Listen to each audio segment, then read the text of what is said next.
with just the hint of an alpine breeze. It's perfect cycling conditions for the launch of the 67th Tour de Suisse. Spectators gathering for 10 days now in June to witness the exploits of 136 riders from over 20 nations, all seeking to take home the final yellow jersey. The route too, a starting point in Egerkinga. The riders face a challenging tour with no fewer than 8 high-altitude alpine passes and a journey of 1,447 kilometres to Aro and the end of the final stage.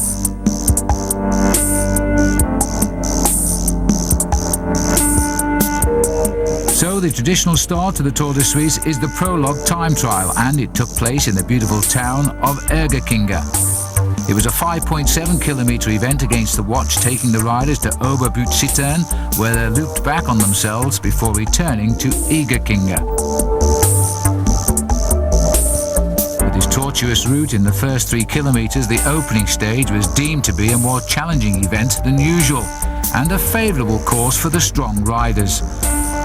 Just over an hour now into the prologue, Phonax Juan Carlos Dominguez, winner of the prologue in last year's Tour of Italy, was on the home run, looking to better the time set by Lori Oos of Estonia. His time, 8:51.63, took the lead by 29 hundredths of a second.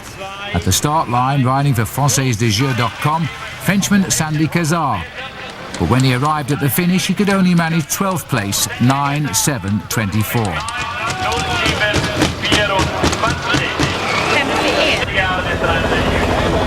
A teammate to Carlos Dominguez, Phonax Oscar Pereiro. Well, he rode an excellent prologue, which was something of a surprise to everybody. He came home in a time of 8 minutes and 48 seconds. Now, this was the time to beat for Uwe Peschel as he approached the home straight almost 2 hours into the event. His time, 8:57.97, only 9th. Out on the course and with just 4 riders to go, Fabian Cancellara raised the bar with a very impressive 8 minutes 46 seconds. With McGee, Ulrich, O'Grady and Scanlon all failing to make an impression on Cancellara's lead, it was all down to Alex Zula. But despite a strong sprint finish, the reigning champion could eventually take only 4th place. His time would be 8 minutes and 50 seconds. But with 3 Phonak riders finishing in the top 5, there was still something for their captain to celebrate. After all, this was Switzerland, and Zula was Swiss. So, with a popular win for the young Swiss rider Cancellara, Pereiro's 2nd place in the prologue surprised many, and Jan Ulrich only managed 13th place, but it was early days. Well, we asked Cancellara whether he found the race particularly tough, and he said the most difficult thing was first of all the heat. The route itself was also difficult, with the incline in the beginning and then the headwind towards the finish. But I think my speciality is racing against time, and the prologue, as the spectators helped me, won it for me today. So Cancellara took the yellow jersey after the prologue, but with the small time differences between the leading riders, the Fassa Bortolo team would need to ride a strong tactical race on day 2 to hold on to their gains.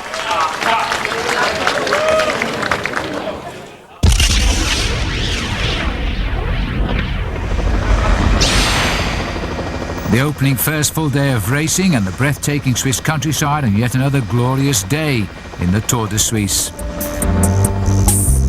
This opening road stage from Egerkinga to Le Locre was quite a long way of 163 kilometres, and it was far from flat, although they were all talking it would be a race for the sprinters. On the way, they would pass through Saint-Bray and on through La Chaux-de-Fonds before reaching a finishing circuit which would take them through the finishing line and then back to the finish in Le Locre. Chance to look at the contours revealed quite a hilly route, flat at the beginning, but once they reached the finishing town, they would complete a circuit and it would prove decisive.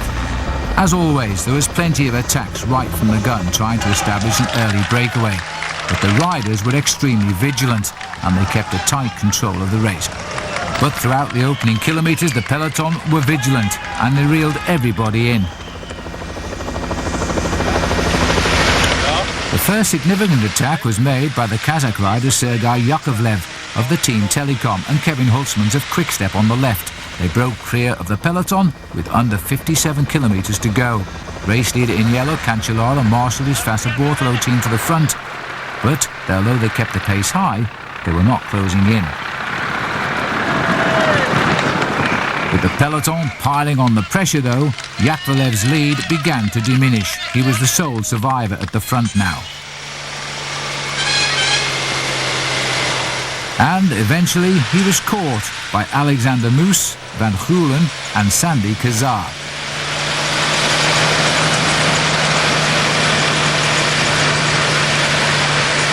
The four riders worked well together to hold off the chasing field. There was a chance they could make it. But sensing his lead was in jeopardy, Cancellara picked up some bonus sprint points to bolster his position in the overall classification. The young man was not going to give up his yellow jersey, at least without a fight. In the closing stages, Team Lotto Domo found an ally though in the Crédit Agricole team. Together they tried to keep the peloton on the chase. However, all of their efforts came to nothing as the fast downhill approach into Le Locle precipitated a string of attacks. This was Julian Dean, the New Zealand rider on the Danish CSC team. He built up a good lead. It looked good for the sprinter, but his legs failed him. Fassa Bortolo's Sergei Ivanov though rose to the challenge, but Alexander Vinokurov caught him, and together they fought out the sprint finish. All of a sudden, this was no longer a stage for the sprinters, and try as he might, Ivanov had no answer to Sergei Vinokurov. In a final lunge, he crossed the line first.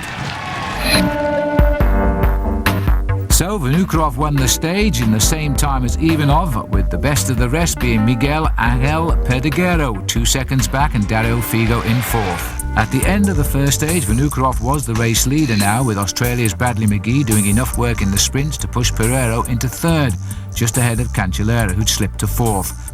In the other competitions, the early leaders, Vinokurov was points and Guerini was the king of the mountains. Cancellara was still the sprint leader. Phonak held the team lead. To day 3 now, and the second start of stage 2 of the Tour de Suisse. Today the riders would leave at Merton and travel 175 kilometres, following a route from Merton to Nyon and along the banks of Lake Geneva. This was a very picturesque route, but then again, they all were in a beautiful country like Switzerland. The riders themselves faced 2 fourth category climbs and 2 bonus sprints along the way. It was a relatively flat day and one of the easiest and favoured the sprinters. With his high position in the general classification and strong sprinting skills, Bradley McGee was a favourite to win the second stage. Australia's Robbie McEwen, though, was very much in the running. Vinokurov had shown impressive form so far and would be tough to beat today as well. Another man to watch out for will be the Swiss champion Alexander Moos. He was riding on home soil. And once again it was a beautiful day with clear skies as the riders set off from Merton. At the 45 kilometres mark, the young riders Mark Scanlon of Ireland and Jurgen van Gulen launched an attack and developed a lead of 7 minutes 25 seconds after 90 kilometres. The peloton had not yet responded. And with just over 26 kilometres to go, Scanlon and Van Gulen were in trouble. Scanlon struggled now to recover from the Category 4 climb at Genolier and struggled to stay with Van Gulen. The peloton continued their chase.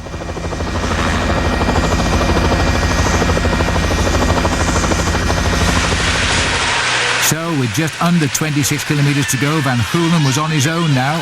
However, by the 16-kilometre mark, his lead over the peloton had plummeted to 1 minute 14 seconds. Shortly afterwards, Hans de Klerk of the Lotto Domo team led the main field past Scanlon.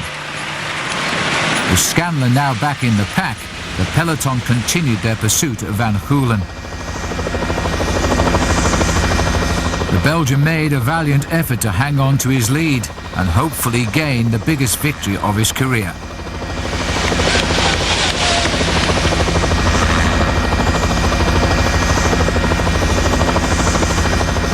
But this was not to be Van Gulen's day. Having spent 117 kilometres in the lead, they eventually caught him just 8 kilometres short of the line. But despite the disappointment, Van Gulen still managed to smile and a wave. Well, the field have wiped out the day's breakaways now, and it's all come down to the sprinters. This is what they've been looking for. The Lotto riders now of Robbie McEwen have done their best to launch him at the finish now. He's in a brilliant position here. McEwen now digging deep. If he wins this, it'll be his first ever in the Tour of Switzerland. He gets it on the line.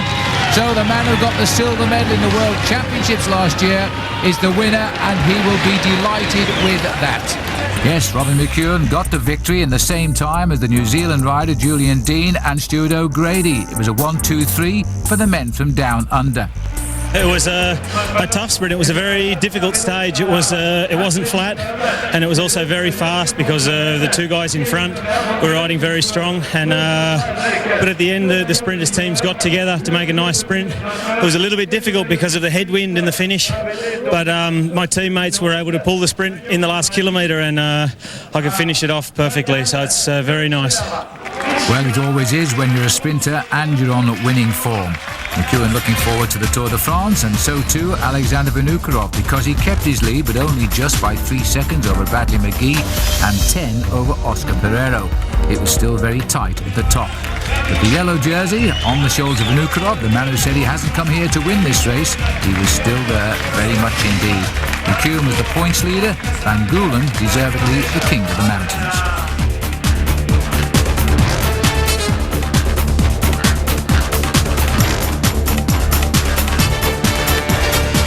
Not a rain cloud in sight. The third stage of the Tour from Nyon to Saas-Fee presented the first opportunity for the climbers now to shine in this year's Tour de Suisse. The longest stage of the race so far at 205 kilometres. The third stage was also the first real challenge now for the climbers to show their strength and their endurance. This was going to be a tough day as the riders turned their backs on Lake Le Mans, or as we call it, Lake Geneva. After 185 kilometres, the riders faced a 20-kilometre climb which would take them up towards the finish. It would be a big test for the yellow jersey of Alexander Vinokurov. But the riders too wanted to do well. Zuller was only lying in 7th place overall. He was the defending champion, while Jan Ullrich, well, would this be a chance for him to shine? 3 days into the Tour, and there was still everything in the big peloton to play for. Peter Waerts, the first decisive breakmaker, came after 18 kilometres. The Belgian went on the attack and rode hard to establish a substantial lead. The peloton didn't seem interested in rising to his challenge. The heat of the Swiss summer was taking its toll on the riders as they struggled to keep cool in the soaring temperatures. This was turning out to be one of the hottest tours for years. Out in front, Waerts pressed on alone. It was anyone's guess how this was going to end. He was, however, still building a big lead, but his strength was beginning to leave him. The climb up towards the finish was taking its toll. With 15 kilometres to go, Paolo Bettini of the Quick-Step team, recovering from injury, tried his luck and had a 30-second advantage in the chase. Before too long, though, the Phonak and Bianchi teams changed gear and brought him back into the fold. 5 kilometres now from the finish, Waerts' lead was down to 2 minutes 17 seconds, and he was clearly tired, but this was an heroic effort. As the end approached, Vinokurov positioned his team to execute their final strategy. However, it was Francesco Casagrande who took the initiative and dared the peloton to follow him.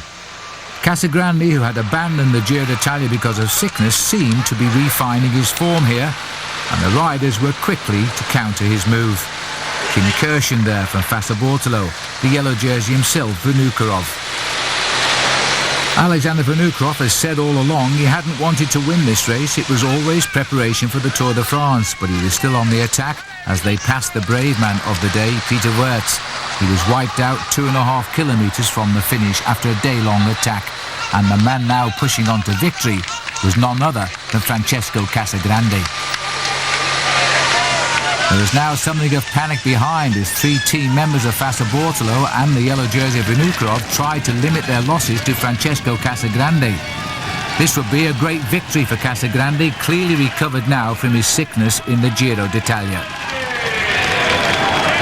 And in the chase group behind, Kim Kirchen had just stolen a lead, the ever-improving rider from Luxembourg. But the rider in yellow was fighting to retain the race lead. Vinokurov was battling for seconds.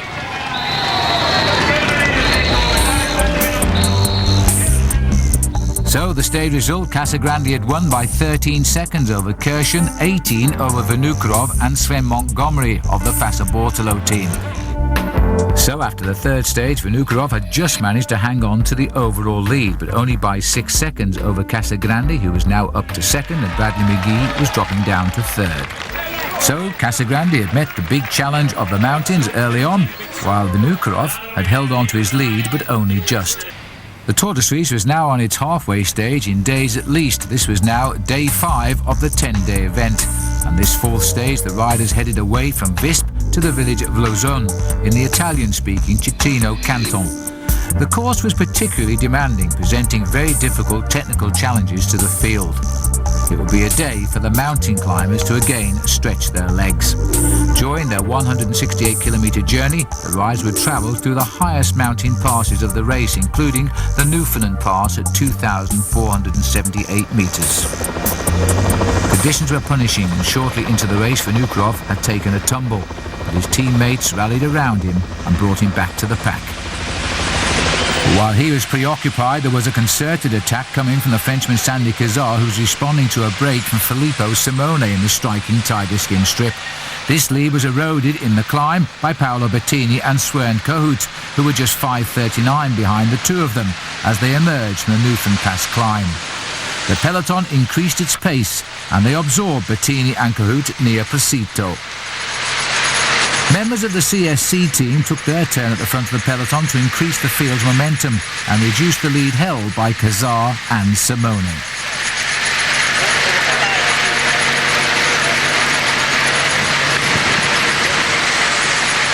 The Australian Bradley McGee was having an inspired day and was amongst the first to catch up with the lead pair. And Stefan Westermann of Team Telecom. He worked hard for Vinokurov and his fellow team members, helping to sustain the high chase. Getting now towards the finish, and Alex Zula had also manoeuvred himself into a strategic position. By the 14 kilometres mark, Cazard, needing to cross the finishing line 2:20 ahead of Vinokurov to become the race leader, was now 3:33 to the good. Well, this is going to be an amazing finish now, because these two riders, they appear to be running away with the day, and for some strange reason Simone has stopped working. Cazard cannot understand it. He sat behind him for these last few kilometres, and now Sandy Cazard knows he is doomed here, because the peloton is coming and Vinokurov is going to save that yellow jersey. This is the lead out for the finish now, and Sandy Cazard is having none of it. He's going to have another dig for the line here as he starts to chase down a late breakaway. This is an interesting move indeed. At 150 metres to go, there is going to be no yellow jersey for Sandy Cazard. The peloton is snapping at his heels now, but Cazard somewhere has found the strength to get round Kim Kirchen, who thought he had won the stage. Kirchen cannot believe that. Just take a look at that again now. This is the Luxembourg rider. At this point, he believed he had won it, and I must say I thought he had. He's getting ready to celebrate, but he should have looked to his right. Watch the wheel. On the line, Cazard has stolen the day. He deserved that. Just look at the face of Kim Kirchen. He knows he has lost it, and the photo finish confirms that. And indeed he had. In the same time, though, as Sandy Cazard, was Stuart O'Grady and Robin McEwen and Julian Dean. The sprinters almost had their day. So Sandy Cazard got a stage win for the French, especially for his team, and he would certainly be remembered for the great win. While Alexander Vinokurov saved the day, just 6 seconds his lead over Francesco Casagrande and 12 over Brad McGee. Kirchen was there too. Well, for a man who didn't want to lead the Tour, he was doing pretty well, because although he'd lost his lead in the points to Robin McEwen, he was still leading the race. Simeone was king of the mountains. The corner of Switzerland was now the location for the fifth stage of the event, a ride of 178 kilometres. The race would start rather gently down in the far corner at Ascona, but right in the middle was the towering climb of the San Bernardino Pass. and then the riders would make a long way for the journey down to La Punt. From the point of view of a mountain climber, the San Bernardino was perhaps too early on in the stage, but the pass towards the end could be very decisive, 2,300 metres. The fifth stage got off to a gentle start. Then soon began the climb of the San Bernardino, where a group of 8 riders forced themselves clear. As the climb progressed, the group whittled down to 5, and they were namely Daniel Schneider, Paolo Bettini, Stefan Schreck, Eric Leblanchet and Massimo Giunti. However, the strain of the 2,066 metres climb to the summit of the San Bernardino splintered the group even more.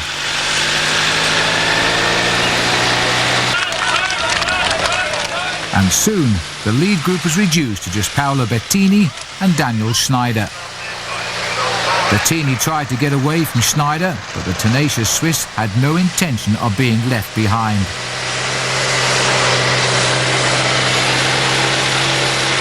Paolo Bettini was recovering from a serious accident in April. He was showing good form.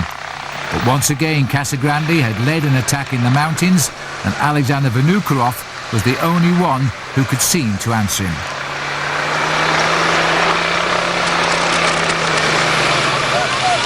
As the climb progressed, soon right behind came the maillot jaune, the yellow jersey of Vinokourov, but doing the charging was Francesco Casagrande. Schneider and Bettini were easily overtaken, but they refused to admit defeat and did their utmost to cling on to the high speed. It soon became clear that the peloton was beginning to struggle to catch up with the leaders. As Casagrande again accelerated away from Vinokourov, who this time didn't seem to have an answer. As Casagrande sped away, the tall leader formed a chase group. He was still with Bettini and Schneider. Casagrande himself sustained a lead. Vinokourov pursued him on the descent. The fans were out in force, cheering once more Francesco Casagrande to the finishing line. He was about to win his second stage. He was proving to be quite a champion of the mountains of this year's Tour de Suisse. Casagrande, showing all the old form which once gave him second in the Tour of Italy, wins the stage. Alexander Vinokourov this time would not keep his leader's yellow jersey.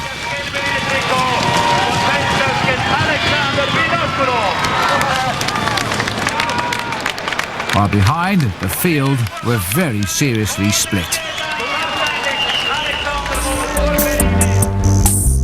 So the fifth stage ended with Casagrande winning ahead of Alexander Vinokourov and Alexander Moos taking third. Kim Kirchen and Sandy Kazar also featured in the top 10. But this win meant everything because Casagrande was now the new leader of the Tour. He was leading the race by 1 minute and 25 seconds over Moos, but just only 37 seconds over his arch-rival Alexander Vinokourov. The peloton were again in a relaxed mood beneath a very hot sunshine, riders enjoying their days out. This so far had been a brilliant Tour de Suisse, although there were many riders dropping out because of the heat. What better place though than the heart of the peloton to try some jokes. But after the gentle roll away, the action is soon extremely serious. A breakaway forming consisting of former world champion Oscar Cammerzind, Salvatore Camesso, Aitor Garmendia, Serwin Kowat, Stefan Vesserman, Marcus Seberg and Bradley McGee, and they led for much of the race. At the head of the peloton, Vinokourov wasn't far away, neither too was Casagrande in his yellow jersey. At the early stages though, on the Julia Pass, Seberg had launched a one-man war on the slopes and had gone clear on his own.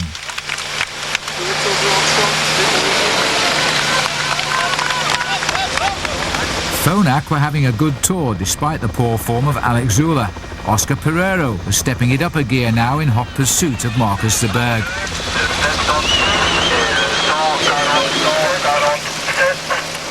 Behind, the peloton was giving chase, but it was Pereiro who was the first to catch up with Marcus Seberg.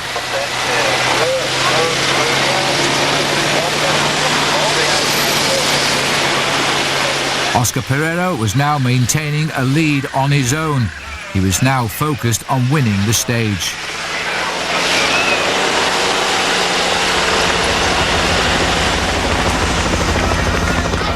While the Spanish rider attacked solo, the peloton were also wiping out Marcus Zuberg.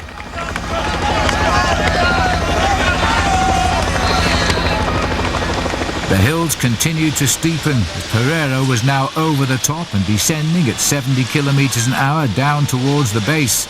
He was riding like the wind.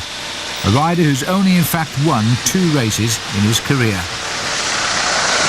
Back in the main field, determined to get that yellow jersey back, Vinokurov was forcing his team to chase. Casagrande was now being played at his own game.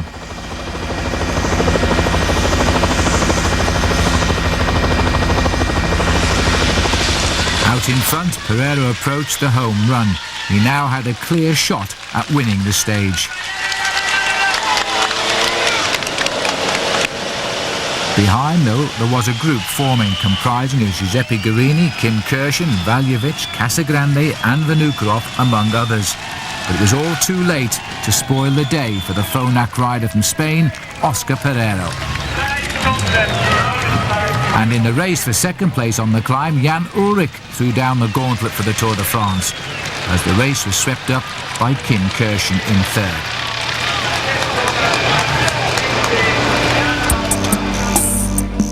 So Pereiro got the victory by just 74 seconds over Jan Ullrich and 77 seconds over Kirchen, Moose, Vinokurov, Sozenka and the rest. This was an excellent win for Pereiro and it helped boost his overall classification position as well. He was now up to 8th. The yellow jersey had stayed on the shoulders of Casagrande. Vinokurov was 37 seconds back. Casagrande then had answered all of the attacks thrown at him from Vinokurov. He had good reason to smile. Days to go, the Tour de Suisse was now starting in Savagnin, the stage number 7. Only 96 rides were left in this race for the longest stage of the competition from Savagnin to Oberstaufen in Germany. It was going just across the borders, and on the way the riders would pass through Trubach and Hittersau. At 231 kilometres of relatively flat roads, this 7th stage was considered to be a welcome relief for the sprinters. Tobias Steinhauser. With the Tour ending in Germany, the country's nationals will be on their guard. Jan Ullrich was also a strong favourite. The distance of the stage, though, combined with the glaring sunshine and the oppressive heat, reduced the number of breaks in the opening stages. Then, a break finally came at the 68th kilometre. Yakovlev, Schneider, Leblanchet, De Gank, Belly and Zuberg had all left the main field to open a gap of over 6 minutes. The lead was reduced over the next 50 kilometres, but the peloton hadn't bothered to really attack, as the major teams had members in the breakaway. With 14 kilometres to go, Yakovlev launched an attack, quickly moving a few seconds ahead of Zuberg and Schneider as the summit of the climb approached. The peloton remained basically unconcerned. Nobody ahead was affecting the destiny of the yellow jersey. With the sun still beating down on his back, Yakovlev drew on all of his resources to maintain his speed under the very oppressive conditions. Just behind him, Zuberg, Schneider and De Gank gave chase, but Yakovlev extended his lead with surprising ease. Sergei Yakovlev, a training partner of his team captain Alexander Vinokurov, free to win the stage, and he hasn't won many races in a 4-year career, but he made the most of this. The 7th win of his career since turning pro back in 1999. It would also probably assure him of a place in the Tour de France team. Then came the battle for second place, and it was a tight sprint, but easily taken out by the hard-working Marcus Zuberg, just ahead of De Gank.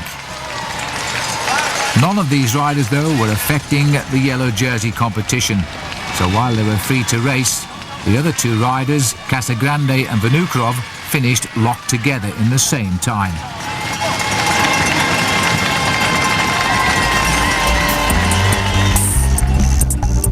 So so, the win to Sergei Yakovlev, 1 minute and 2 seconds in the end, ahead of Marcus Zerberg, De Gank and Schneider. Vinokurov was still there in second place, 37 seconds, still intact, but still behind Francesco Casagrande. Alexander Moose was third. The penultimate stage of the Tour, this 8th stage in Gossau, was expected now to decide the outcome of the race. It was a 33 kilometres time trial, a race of truth. The 8th stage would be far more demanding than the prologue time trial, which was only 5.7 kilometres. This would be the big decisive move and a nervous day for all of the riders. The route itself was flat but tough, with its narrow undulating roads. It was quite a technical route. It was seen as a potential turning point in the battle between Casagrande on the left and Alexander Vinokurov on the right. One of those two riders knew that with a good ride today, they would run out the winner of the Tour de Suisse tomorrow. About an hour into the event, Uwe Peschel had taken the lead from the prologue winner, Fabian Cancellara. He crossed the line with a time of 42 minutes and 44 seconds. Next man of note, and third in the prologue, Bradley McGee of Australia. He was expected to put in a very good time. And there was the breakaway man of a few days back, Van Hoolen, already on course and clocking very good times. While back at the start house, Alex Zülle. He'd come fourth in the prologue and was now looking to improve on that performance. He had all of the home support. As Van Geulen approached the home run, he was now chasing Rick Verbrugge's time of 44 minutes, 46.61 seconds. He managed to beat it, and he went into fourth place as he crossed the line. A very good effort by the Belgian rider.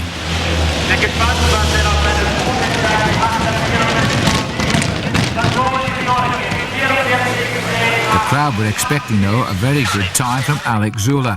He was pushing hard, driving himself to better Peschel's lead time at the checkpoints. On heading up for the finish, it was Bradley McGee. Just when it seemed that Peschel's time couldn't be beaten, McGee came up with the goods, 42:20.77. He was number one. Alexander Vinokurov was already on the course now, striving to cut into Casagrande's slim advantage of 37 seconds. Casagrande would start behind him. And there he was in the start house, now ready and determined to keep his lead in the yellow jersey. Yet he knew he wasn't a great time trial rider. Well, Jan Ullrich has won a few time trials in his career and was having a good race as he managed now to improve on Sosenko's time.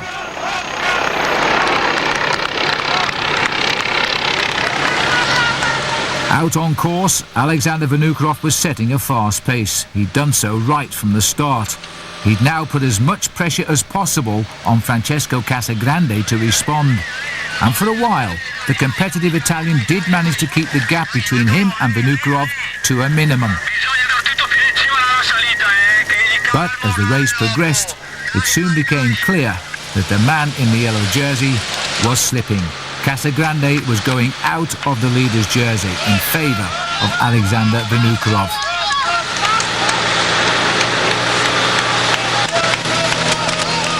And once again, Francesco Casagrande was showing he had still not learned the art of riding a time trial.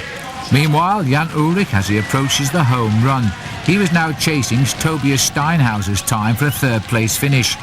His time of 43.11 was good enough to do the job.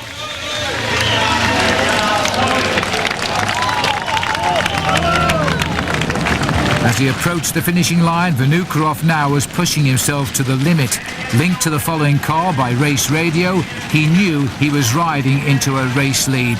And you don't need a better inspiration than that.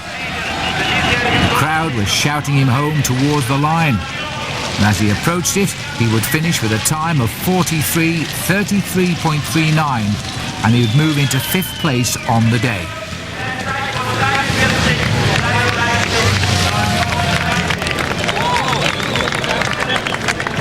Francesco Casagrande would equally know he was losing the Tour de Suisse. He was now off the pace and suffering from the heat. Rocking from side to side as he approached the finishing line, Casagrande would finish 52 seconds slower than Alexander Vinokurov. He would take only 15th place. He would lose the race lead by just 15 seconds. He was now second overall. And the man to profit, Alexander Vinokurov, having a wonderful season, having already won Paris-Nice and the classic Amstel Gold Race this year, he was now poised for victory in the Tour de Suisse. The pace had taken its toll on Francesco Casagrande, who was struggling to recover.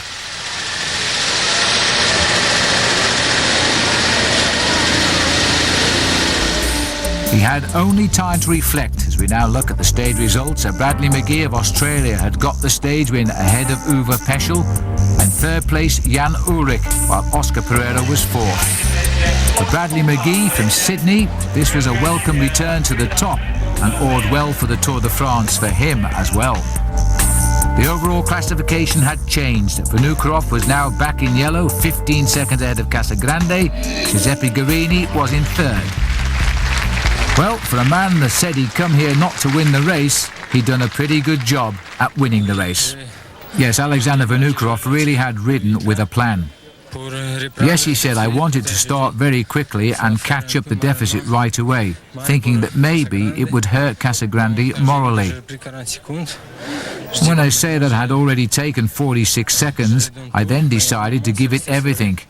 It's true that for a while we did remain fairly even, but soon afterwards it was all in the head. And you know, whoever gives his best will always win. I did give my maximum effort, and in the last kilometre it was really tough, but my mental approach was up for the effort. I wanted to take the jersey back. And he's still likely to do the double too, because Vinokurov's still leading in the points while Casagrande remained the king of the mountains. Final day of the Tour de Switzerland, the calm perhaps after the storm, because the final places were thought to have been decided in that time trial. Well, were they? This was now the final day, taking the riders from Staffa to the finishing town of Aarau. It was not really expected to yield any major upsets in the general classification, but you never know. You must always stay on your guard. Technically, this was a race now for the sprinters, but there weren't many sprinters left. Robbie McEwen, for example, had been eliminated in the mountains, and he wasn't too happy with that decision. The 152 kilometres journey was relatively flat and favoured the sprinters. The day started somewhat controversially. There was no Francesco Casagrande in the race. Although he'd come down to the start, he hadn't taken to his bicycle. He was said to be ill with a form of dysentery. Vinokurov and the telecom team had taken control at the front of the peloton. Van Geulen was among the riders ready to race at the front and try for a stage win. This young man was turning out to be quite a talent.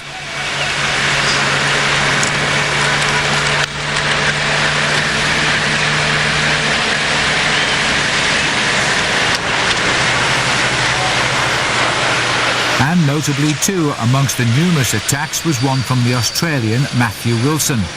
Wilson still hoping for a place on his team in the Tour de France. Alexander Vinokurov's telecom team, though, they decided to assert themselves and keep control of the big pack. They were trying to deter any breakaway moves. And this would certainly favour the sprinters. Even so, Matthew Wilson did manage to maintain a significant lead over the peloton before they eventually joined up.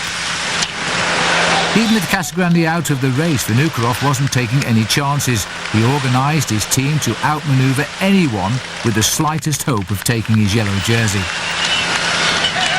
Brad McGee managed to create a lead of several minutes though, before it all became just a little bit too much. Well, this is Bradley McGee. He really has put in a brave attack here, and that's born of the confidence of his time trial victory.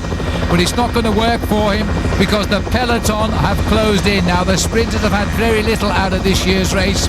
Robbie McEwen very early on, and he's no longer in the event, and they've caught McGee and put him back in the pack here. He lifts his head, checks over his shoulder. He's going to see virtually the whole field coming around this corner. That's a little tricky left-hander as well. Now, McGee has set this up, you know, in many ways because his team probably possesses now the fastest sprinter, and that is Baden Cook. But look at this, the yellow jersey himself. Now that is confidence for you. Alexander Vinokurov is going to win this race in style. He's trying to win the final stage, but they've got him just. There's a small group of riders latched on there to his back wheel. Well, I thought for a moment the yellow jersey was going to run out the winner of the final stage as well. But the sprinters are on him now. He's still got the strength to kick again, but that's Baden Cook who's gone through on the inside. So Bradley McGee's day wasn't wasted at all because his teammate Cook has taken it out. Baden Cook gets the victory. But Alexander Vinokurov will win the Tour of Switzerland. So Australia have had a great tour in many ways here, with stage wins for McEwen, Cook and indeed Bradley McGee. Yes, indeed, the Australians had enjoyed the tour, but the man who had enjoyed it most, I suppose, was Vinokurov. This is the stage result. All in the same time, the first 6 riders, the sprinters at last seeing the front of the race. But Alexander Vinokurov, the man in charge. He wins the event by 1 minute and 14 seconds by Giuseppe Guerini, also of Telecom, climbing up into second place in the end. Oscar Pereiro had won a stage, and a great result in third place for him. And Kim Kirschen, a Luxembourg rider, again showing what an improving man he is, taking the fourth place finish. Alexander Vinokurov saying here, yes, of course I knew I'd won the general ranking when I finished. It was the last kilometre, and I still had a little bit left, so I tried to steal the final stage as well. I started off well, but couldn't finish it off. It's okay though. I think we did well in this year's Tour de Suisse. I won, and I'm happy with my form. Now I'm going to rest a little and prepare for the Tour de France, and who can blame him for that?